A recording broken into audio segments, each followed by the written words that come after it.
Hello everyone, my name is John Siebelink and the topic for today's presentation is Humans, Cyborgs, and Robots, Redefining Humanity in a Post-Human World.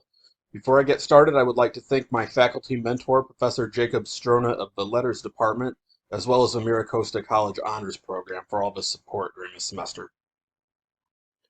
So what is exactly posthumanism? To answer that, we have to take a good solid look around us and look at the impact that science and technology is having on our daily lives. It is impossible because of just how advanced and how widespread and popular this technology around us is to go even a single minute without being impacted some way, shape, or form by technology. The human race is adapting and using technology in so many different new and novel ways that it's becoming a part of us. We are going way beyond what the human race has been like for all of human history, and we are approaching a new state of mankind that is post-human. We are pushing the limits and limitations of our humanity in ways that they have never been pushed before, and the result is something that is unlike anything that human beings have ever experienced before. It is something completely new. It is post-human. The purpose of this presentation will be to demonstrate how new advancements in robotic and cybernetic technologies and their growing reliance by humanity will demonstrate how the human race is advancing towards this state of posthumanism and how the concepts of cyborgs and robots are on track to become the future of humanity and the dominant forces on planet Earth. After taking a good, hard, long look at the human condition and examining the human state of being under a lens of science and technology and the impact that such science and technology is having on our day-to-day lives, I have determined that the human condition can best be split within three distinct categories: humans, cyborgs, and robots. Humans are the entirely biological creatures that develop naturally on human Earth that are born without technology. They are inherently pure and void of the influence of science and technology. Robots are mechanical inventions created by human beings with the intent purpose of relieving us of various burdens and responsibilities that we do not want. In contrast with human beings, they are completely dependent on science and technology in order to maintain their own existence. They cannot exist without science and technology. The cyborg, on the other hand, is a hybrid of the two. Cyborgs begin as humans, and then they take the next step and enhance themselves with science and technology in order to push the limitations of human beings beyond our current capabilities. So there is this good blending of the natural and the mechanical, and with the sole purpose of enhancing the human condition and taking us to that next level where we couldn't be otherwise without the addition of science and technology. One of the very most important things to understand about the idea of robots in regards to the thesis of this presentation is just how robots fit in the post-human evolution of humanity. And I want to point out first and foremost that I am not suggesting that human beings are going to physically transform into purely machine beings. I include robots in this framework because of the idea, just like the Christian belief that God created mankind in his own image, this very same way human beings have been creating robots and robotics in their own image ever since the first robots were created within the pages of science fiction, implanting the essence of the human condition, human thoughts in artificial intelligence, the human design, human capabilities into mechanical creations is transplanting current state of humanity and current human achievement into our machines, and thus creating a brand new possible intelligence that is based on humanity but much, much more advanced. And one of the ways that is happening with this now is the idea of the socially intelligent robot. In recent years, the need for these kinds of robots that are socially intelligent and able to interact better with human beings, has risen significantly. So has the need for robots and humans to interact and communicate with one another. And within this framework, I also include artificial intelligence because when you think of robots, you see, like the being here on the right, you see a humanoid metallic construct. But that's us human beings are not just our physical bodies. We have our minds too. And with artificial intelligence, that is essentially a mechanical brain, a mechanical mind. So I include that under the concept of robots for this particular presentation. Kirsten Dautenhahn, a German researcher in robotic engineering, has stated that she considers an AI to be one that is an embodied, situated, and surrounded by, responding to, and interacting with its environment construct. In other words, a robot that is able to make decisions, interact, and change depending on its surrounding environment. Further proof that robots are beginning to sidestep and even surpass humanity as the dominant force on the planet can be found just by taking a look at how the roles of robots have changed over time and taking a look to the future to see what those roles might be like moving forward. At the very beginning, robots were industrial machinery. They existed on a line alongside human workers, doing very minor tasks to help the human beings save some time and make the company extra money. Today, many of those roles that began as assistant roles are now taken over completely by robots. Robots in the fast food industry both make the food and take orders. Call centers are becoming completely automatized, with AIs being able to respond to human questions and being able to provide answers and put them on with the people they need to be put in contact with.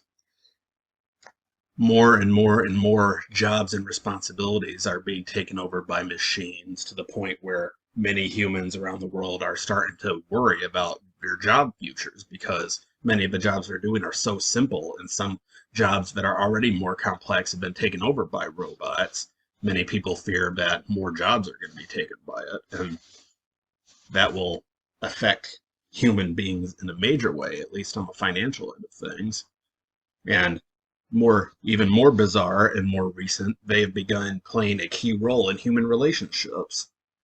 With the invention of sex bots, basic human intimacy is being replaced by machines, and robots. So on the most intimate levels of human activity, robots are continuing to take a bigger and bigger role. And because of that, there's no way that the human race can remain in the same state that it's been like for millions of years, as the human being is being replaced by a machine. Moving on to the cyborg end of this presentation, I want to start off by giving a little statistics to show you just how much human beings rely on technology and how big of an impact it's been having on day-to-day life.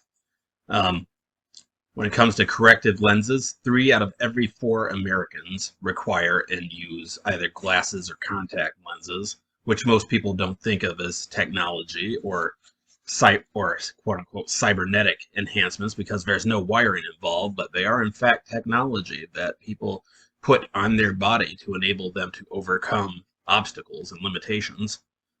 With prosthetic limbs, there's approximately 2 million Americans at this time, and that number is continuing to grow exponentially every passing year.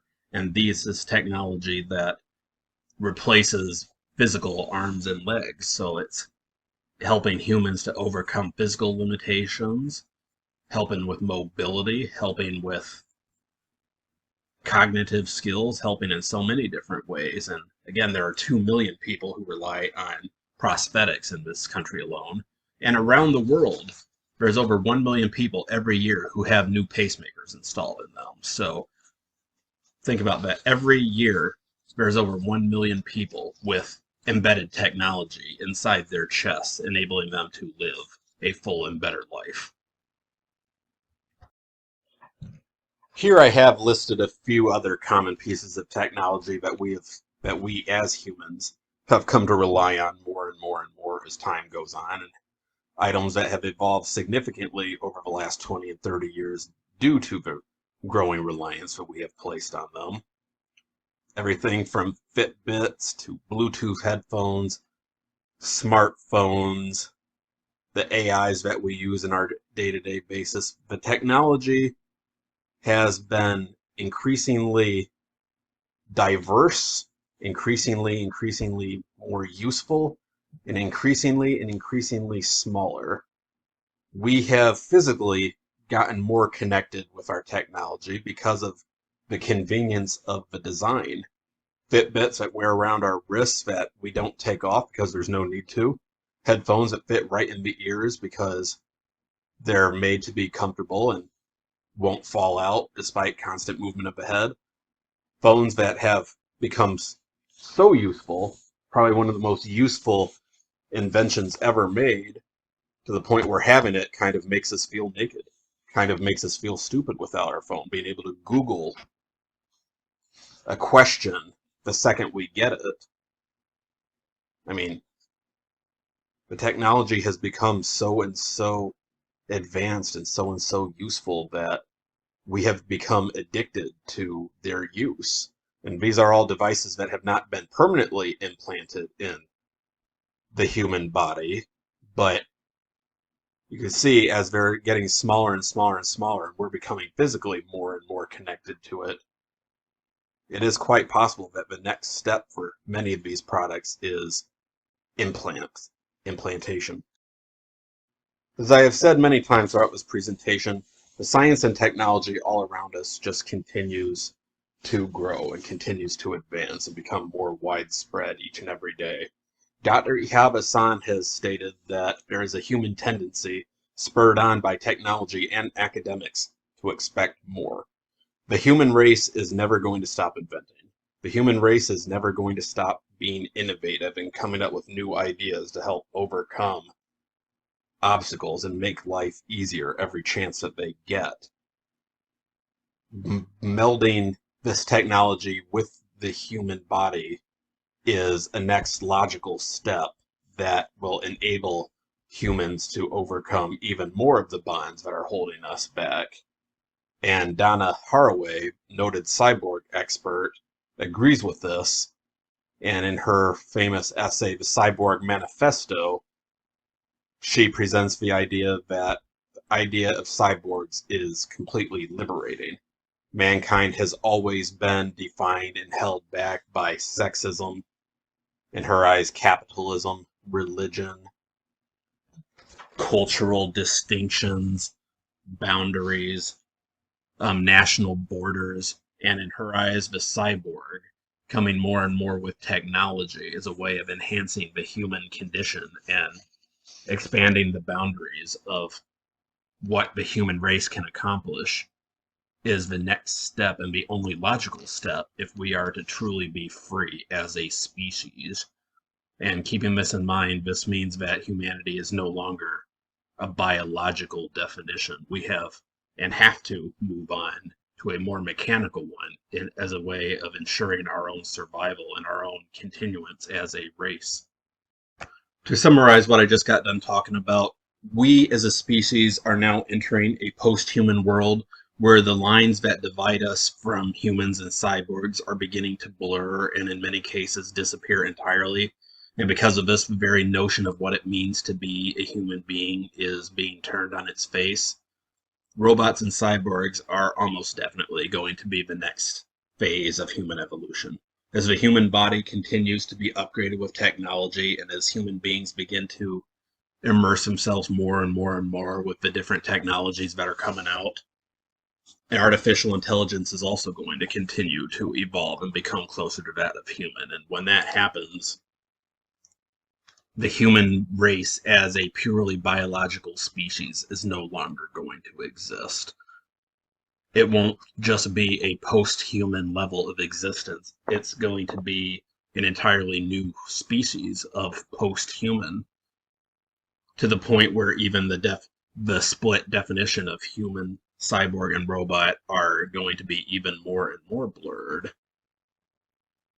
We are on the cusp of something completely brand new and something that, even in the pages of science fiction, has not been fully fleshed out. And I'm hoping as you walk away from this presentation that you open your eyes a little bit more to where we're heading and just how strong a relationship we have with our technological devices, because what we are using on a day-to-day basis might be us tomorrow. It might be us a year from now.